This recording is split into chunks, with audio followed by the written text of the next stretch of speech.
this is Ben Daniel, the editor for Packaging Middle East and Africa magazine.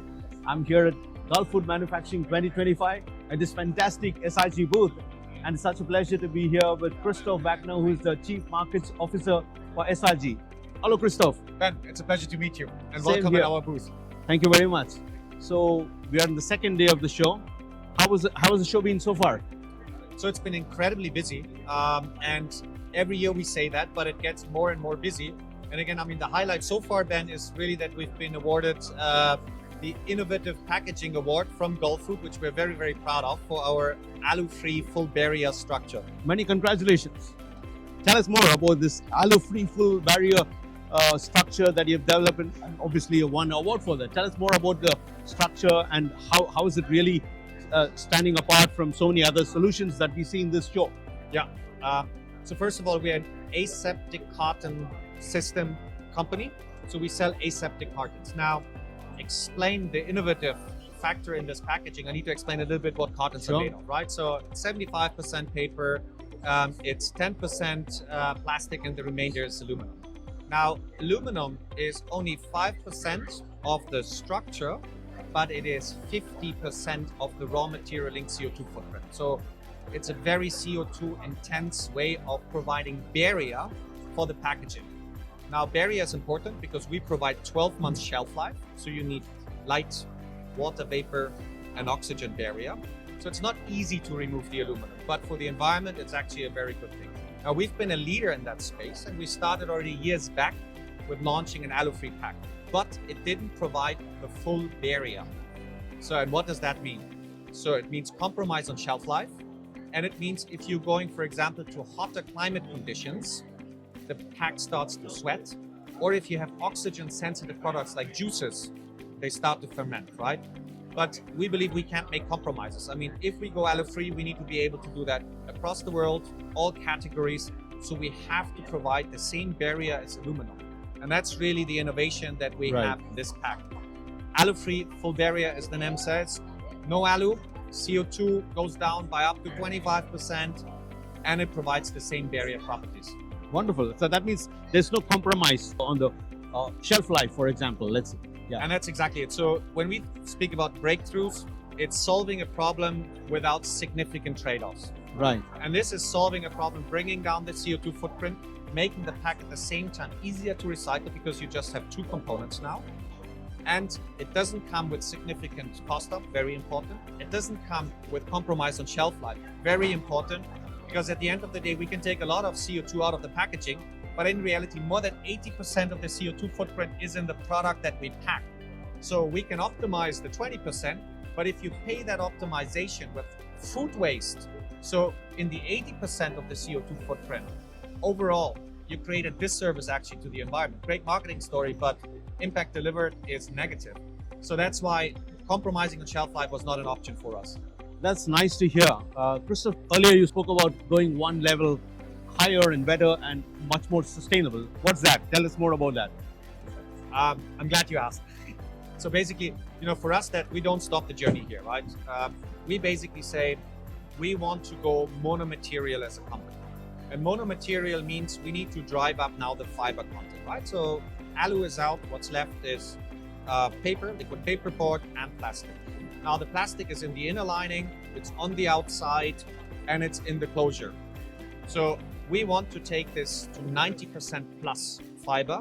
Right. And that's really then the breakthrough, because how could we do that? Why do we do it? The most widely available recycling stream in the world is the paper recycling stream. And we not only as a company need to ensure that we design for recycling, but our packaging gets recycled. And that means it needs to go into an available recycling stream. With paper being the most widely available recycling stream, our ultimate objective is that our carton can go into the paper recycling stream. But that means we need to reduce the plastic. This, by the way, then we've done this year. So we are at 85% by basically removing the outside coating with dispersion coating. So no plastic on the outside, reducing a little bit what we have on the inside. But then there's still one big piece of plastic on the top of this, which is left. Now, as I said, breakthrough innovation. doesn't come with big compromises. We can't now go to consumers and tell them, look, we're going to remove the cap and now you're going to take a scissor and open this. Consumers will not accept that because they don't trade that off. So the real breakthrough innovation is the 90% fiber where the closure, Ben and I'm take it and feel it. Looks like obviously one of the resin or polymer material. This is fiber. Wow. So this is fiber injection molding. I mean, that's really the future. 100% fiber. 100% fiber. And that's really the future of packaging. So all what is left in terms of plastic in this pack is the inner lining, the barrier film, because this also comes with full barrier, no compromise on shelf life, but all the rest is fiber. So, and with 90%, you have the convenience of plastic, and you can throw this into the paper recycling stream. So that's 2030. I mean, there's still, as I said, needs to be cost effective, needs to provide the barrier properties, but that is where we want to be in 2030 in the paper recycling stream, but no trade-offs. Wow, that's really groundbreaking, I must say. Let's talk a little more on the flexible space, or let's say on the pouches. You have this sprouted pouch innovation with monomaterial that you're talking about. Tell us more. Very good question, Ben. So as a company, we run one major R&D program, and it's called Terra. And basically the commitment of our Terra program is that we go monomaterial on all structures. I talked about carton and how we go to monomaterial. The same we're doing on spouted pouch.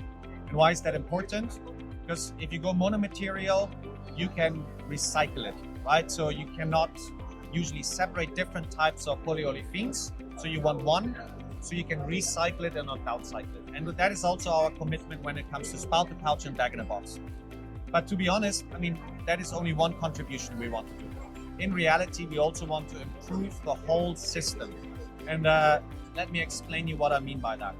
So today, 90% of all products in spouted pouches are high acid products. And high acid means that they have preservatives by nature. So an apple has high acidity, and as a result of that, it's sort of shelf stable, right? But if you go low acid, so yogurts, vegetables, banana, low acid fruits, it becomes very, very tricky. Now there's a big market in reality for that, because if you ask consumers, it's not 90% of the consumers tell you I prefer an apple over banana. And in reality, there's a lot of demand also for banana, yogurts, etc. Yeah. But you essentially today have two technology choices, because you need to make it either shelf stable, and then you have a retort pouch. Retort pouch means 45 minutes of high heat treatment. All heat sensitive vitamins and nutrients basically get destroyed. And you need a pouch with alu to protect the product from heat. And then again, you have a multi-material non-recyclable. Or you go chilled, meaning it has to go through the cold chain, limited shelf life, higher food waste. And a lot of the CO2 actually sits in the food waste. Correct. So both options are not ideal. It's a trade-off, either not sustainable but shelf stable, food quality questionable, or high food quality, good in sustainability, but super high food waste. Now we are bringing that actually to a breakthrough innovation where we're saying the pack needs to be monomaterial, but we need to use aseptic technology, meaning high heat treatment, but very short, seconds. So we preserve the nutrients and we actually make it shelf stable. And that's a true breakthrough. So in the industry, no company has industrialized that technology for spouted pouch.